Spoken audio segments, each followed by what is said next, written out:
In today's video, I'm going to teach you how to batch edit photos in Lightroom. If you've ever come back from a shoot with dozens or hundreds of images that need a consistent look, batch editing is your best friend. The process is fast, non-destructive, and helps you apply a cohesive style across multiple photos in seconds. Start in the Library module, which is designed for organizing and making quick adjustments. If you're not already there, click Library along the top of the interface.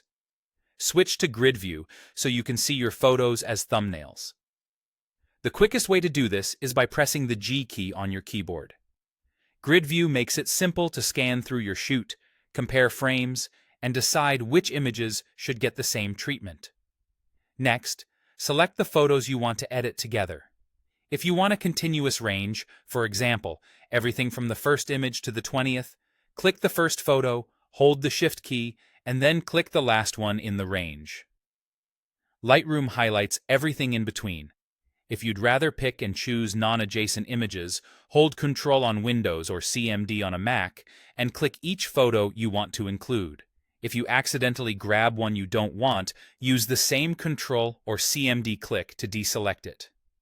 Take a second to make sure your selection is exactly what you want, because the next change will affect all selected photos at once. With your images selected, look to the right side panel and open the Quick Develop section. If it's collapsed, click the small triangle to expand it. Quick Develop is built for rapid, broad adjustments, and it includes a preset drop-down that's perfect for batch work. Open the preset menu and choose a look that matches your project. Maybe a clean contrast boost, a warm cinematic tone, or a black and white style.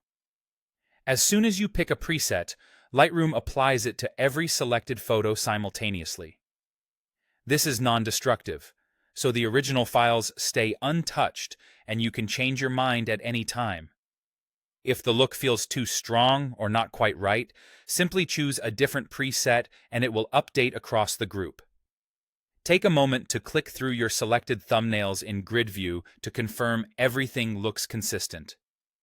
If something stands out, you can refine that individual image later, but for now you've established a solid, unified baseline across your set. That's all it takes. Grid View in Library. Select your images, open Quick Develop, and apply a preset. It's a simple workflow that saves time and keeps your edits consistent from the start.